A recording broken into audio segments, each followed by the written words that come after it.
Hello friends आउ एक नूतन video को आपको स्वागत जनाऊँ। फ्रेंड्स आमर ओडिशार वर्तमान समस्त मनरे केवल गोटे प्रश्न कि सुभद्रा योजनार वेबसाइट टी केबे आसीबो लोक माने अनै बसचंती किंतु एबे वर्तमान सुभद्रा योजनार वेबसाइट टी लॉन्च हो जाइछि। वेबसाइट टी कोन रहिछि एवं ए वेबसाइट रे आपण आवेदन केमिति करिवे, आवेदन केबेटू स्टार्ट हबो एवं कोन संपूर्ण प्रोसेस रहिबो, कोन कोन डॉक्यूमेंट आवश्यक, केमिति आपण आवेदन करिवे एवं ए वेबसाइट टी वेबसाइट नाम कौन रही सबकि डिटेल्स आम आपको जनइबू। तो आप वीडियो को स्किप करूँ ना, वीडियो को फास्ट टू लास्ट पर्यंत देखो जहाँफल आप वेबसाइट संपूर्ण डिटेल्स टी जानीपर और कौन वेबसाइट तामें आपको जनईदेवु। तो आमर चैनल जदि आप नुआ ही तो आम एसएस क्रिएशन चैनल टी को लाइक सब्सक्राइब एंड शेयर करूँ और तले दिखाई बेल आइकन टी दबे दिंतु जहाँफल नुआ नुआ वीडियो नोटिफिकेशन टी आपको सर्वप्रथम मिल पार।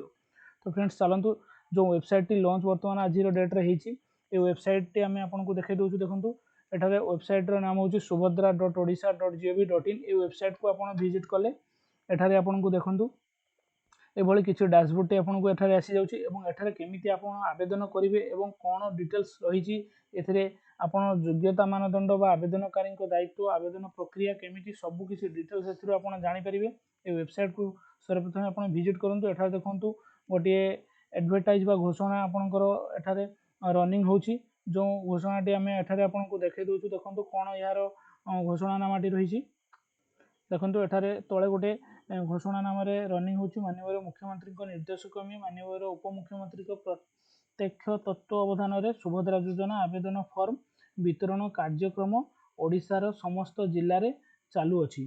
तेणु आपणकर फॉर्म टी बर्तमान समस्त जिले में बंटन चालू अच्छी। अंगनवाड़ी केन्द्र किंबा जनसेवा केन्द्र महसेवा केन्द्र यू आप जो सुभद्रा योजनार फॉर्म टी पाइपर और फॉर्म पाइला आप ऑनलाइन केमिति आवेदन करेंगे देखो ना। आप ये वेबसाइट को विजिट करेंगे एठारे आप स्वयं आवेदन करेंगे आप जनसेवा केन्द्र महसेवा केन्द्र को जाई आप आवेदन करेंगे। एठार देखो वेबसाइट जो लॉन्च हो जाए देखो एठारे ऑप्शन रही आपंकर हिताधिकारी लॉगिन।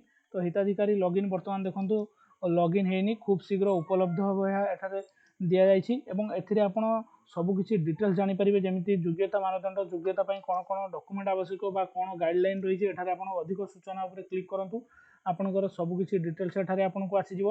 ता सहित आप सेकेंड ऑप्शन जब आप जानवा चाहते कि आवेदनकारी दायित्व कौन कौन रोचे आवेदन प्रक्रिया कौन रहा अभियोग कौन अच्छी निर्देशावली आपको बारंबार पचरा प्रश्न गुड़िकर उत्तर रही कि कौन कौन प्रश्न आप मेन जो आप मन में प्रश्न गुड़िक आसुव तार उत्तर रही केमी देखिए देखो ना। आप बारंबार पचरा प्रश्न पाइबा हेल्ले आप वेबसाइट तौक को आसवे आसला एठारे आपंकर वेबसाइट तले देखो लिखाई बारंबार पचरा प्रश्न। तो ये आप क्लिक करूँ क्लिक कलापर एठारे एक पेज ओपन हो देखो आपंकर सब मोट 69 प्रश्न आपंकर रही यार उत्तर रही प्रश्न देखो डाहाण साइड आपंकर गोटे एरर रही कि एरर आप क्लिक कले प्रश्नर उत्तर आप जानीपर। जमी आप देखूँ कि एठारे गोटे एग्जांपल मु आवेदन फॉर्म कौटू पाइपर ना एठारे आप क्लिक करुँचे आपंकर संपूर्ण डिटेल्स आसी जाउछि कि अंगनवाड़ी केन्द्र ब्लॉक किंबा महसेवा केन्द्र जनसेवा केन्द्र इत्यादि आप मुद्रित फॉर्म मागणार उपलब्ध पाइपर।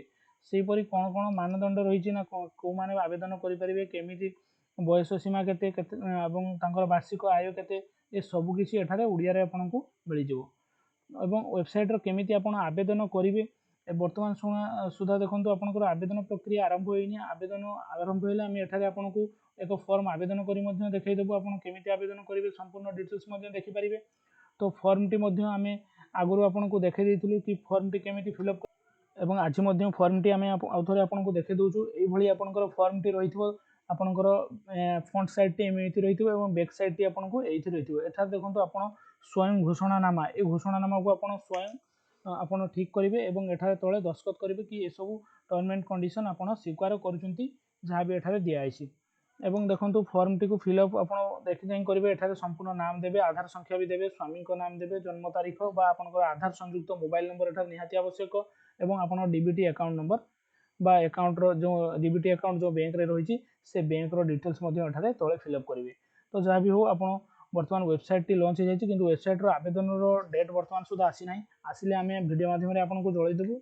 जो आप आमर एसएस क्रिएशन चैनल टी को सब्सक्राइब कर दिंतु और तले दी बेल आइकन दबे दिंतु जहाँफल आपन वीडियो आम अपलोड कला मात्रे आपको नोटिफिकेशन माध्यम वीडियो मिल पार। तो फ्रेंड्स आज ये पुणी देखा एक नूतन वीडियो।